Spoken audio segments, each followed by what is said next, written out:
So hey guys, welcome to Appalachia's Homestead. Welcome back to the channel. Hope you're doing well today. Hope you had a wonderful weekend. Busy week coming up for everybody. I hope you're going to have a wonderful Holy Week. If you're new to the channel, thank you for joining us for the first time. If you've been here for a long time, thanks for coming back. It's a great community. Just a real quick update. I put it in my community page and because a lot of you were asking.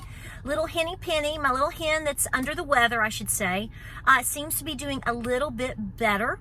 I am treating her. All the details are in the community. If you scroll over and read the community post, you'll see all that I'm doing for her.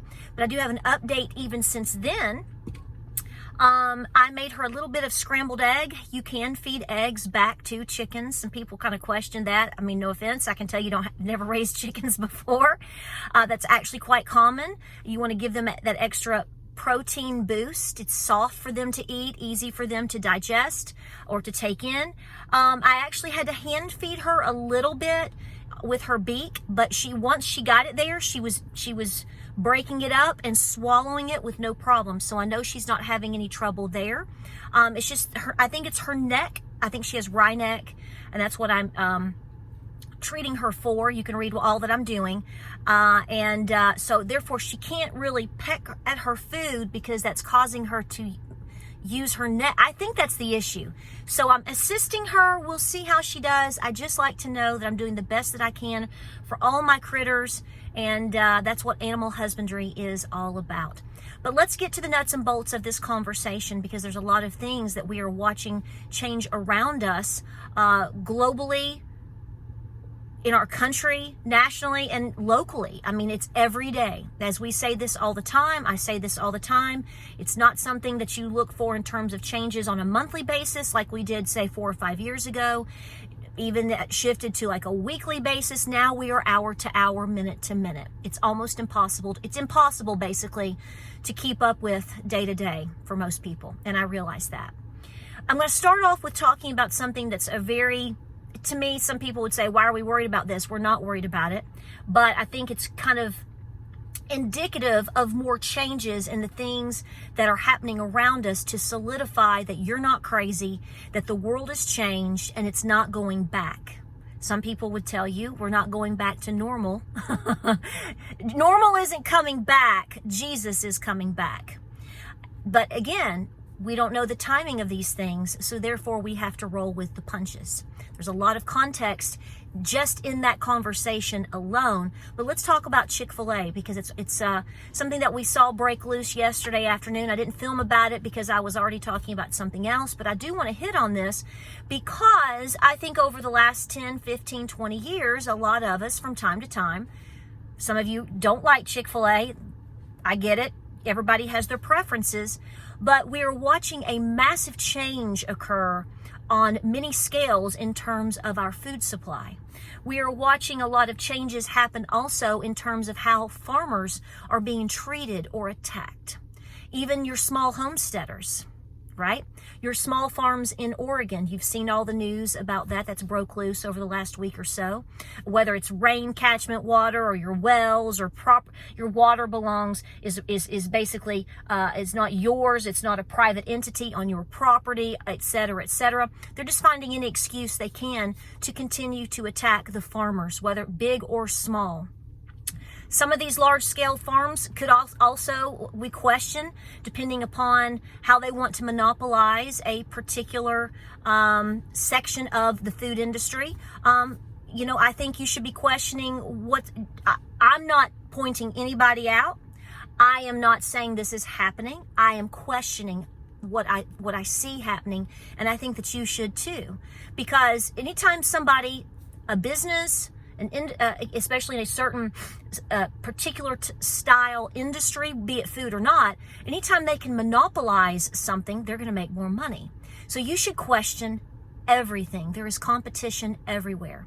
But what I find interesting is now, which I think I've read a couple of articles and seen some things, and it's all leading to back to the same thing, just talking about the franchise, the company of Chick-fil-A, what they've been known for, why people ate there, and what they're changing to. So they're not going to be offering you the antibiotic-free chicken anymore.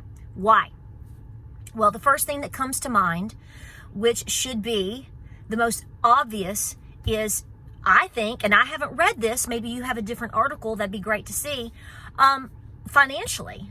We all know that if you buy more organically grown or antibiotic-free chicken, it's typically more expensive. You are already dealing with food inflation out the wazoo. In fact, I think you should be preparing for a whole lot more of that. You already know that going out to eat, even if you only do it on a rare occasion now, is so much more expensive than it was 3 to 5 years ago. I gave up, for the most part, and here's what I'm going to say, I gave up Chick-fil-A about a year ago. First of all, we had already gotten to the point during the health crisis of giving it up because I thought their food was changing already. I didn't think it tasted as good. Now, you can sit here and go, it has all these chemicals and 50 additives and MSG. I get that, okay? Okay, that's not what this conversation is about. We'll just leave it generic.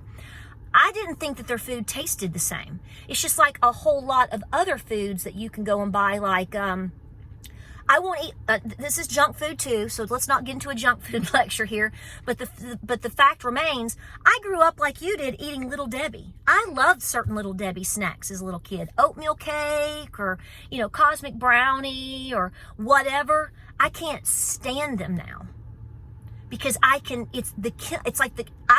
have to see exactly what they put in it 40 years ago, 30 years ago versus now. I can't stand it. So this was the same thing that I experienced with Chick-fil-A. The fries didn't taste as good. I mean, it just didn't taste as good. But here we have now that they have made the shift. I think it's fair to assume that it's for financial reasons, which should make you question how well they're doing. But here's what I'm saying. When I say I almost gave up Chick-fil-A, that was due to the situation last year we've seen just about everywhere you go. You've got situations with DEI and ESG and all of the evil that it's brought in with that. And it really has. It really has.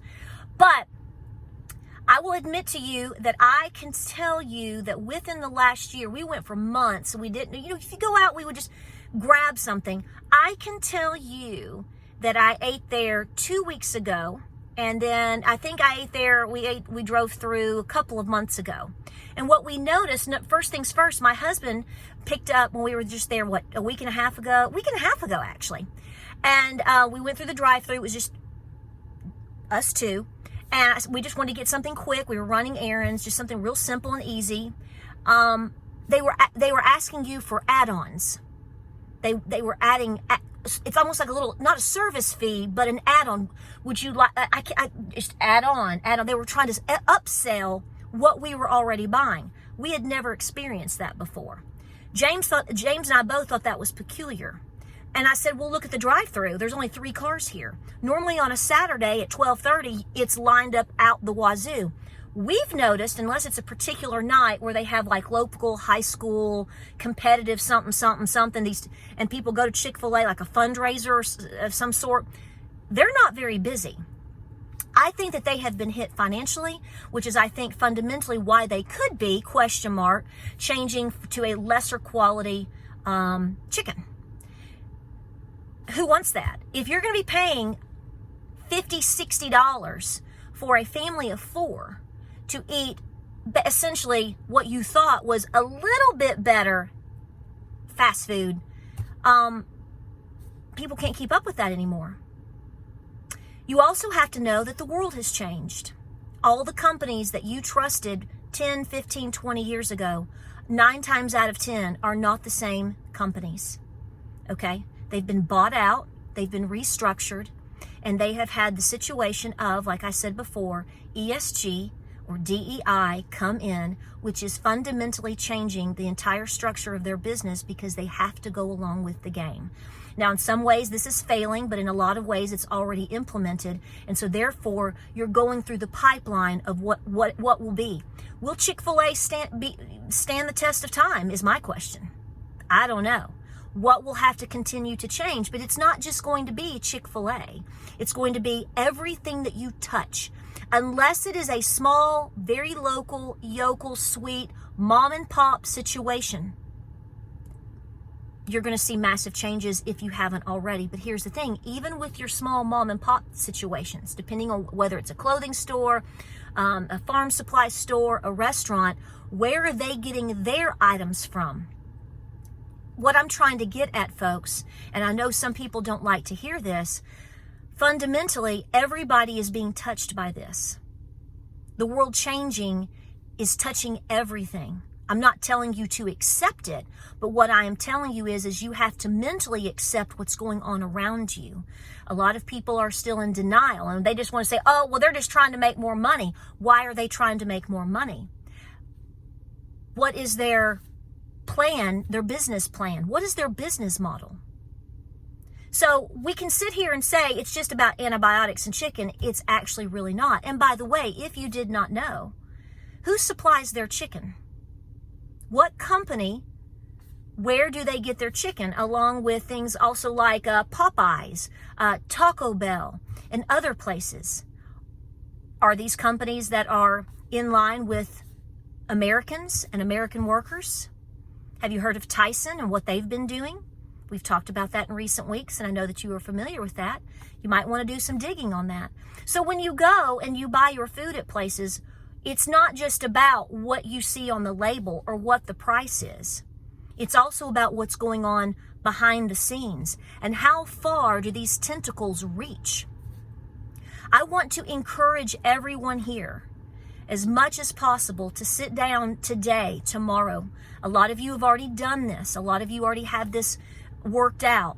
You need to, at all costs, you need to make a plan of making a meal plan. It doesn't have to be perfect. And you start with this, because this is what I've been thinking about all day. I thought about the way that, when growing up, the things that I ate with my parents, my grandparents, my even my great-great-grandmother. And I noticed a trend. Each individual or each set of people in each household, my parents in their house, my grandparents, and then my great-grandmother and her mother, my great-great-grandmother lived together.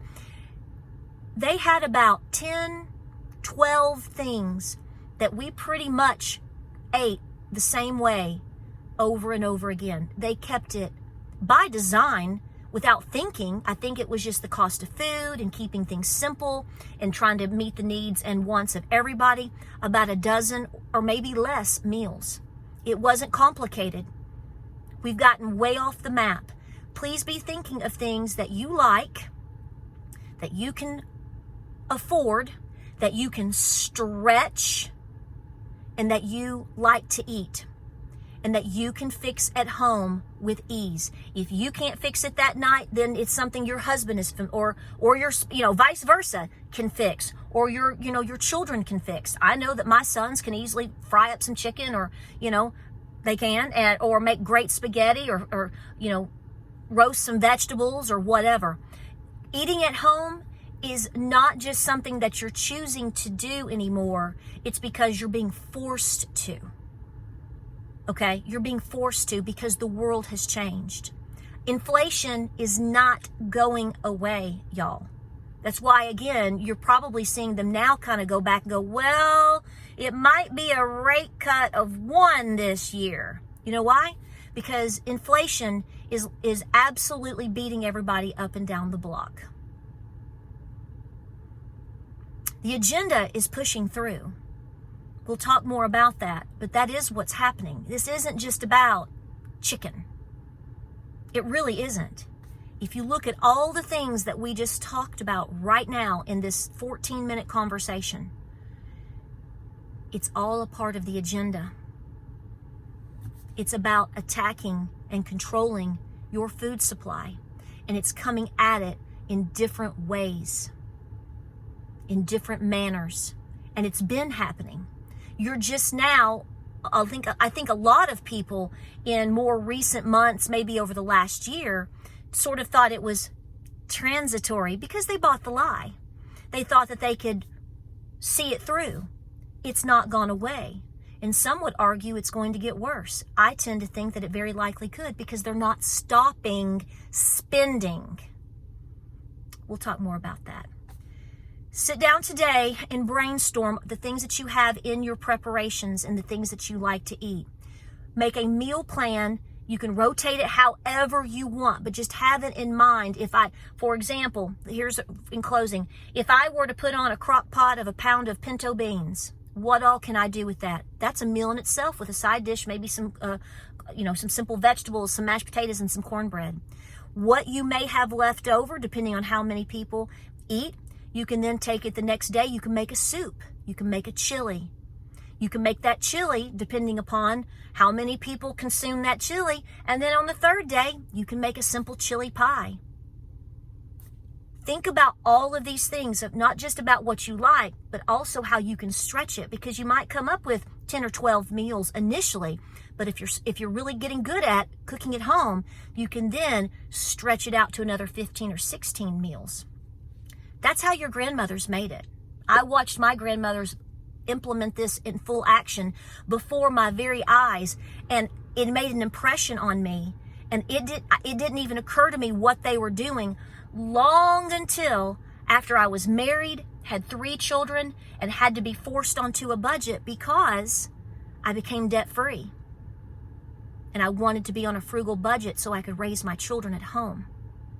And because things got tough, really tough, after 2008.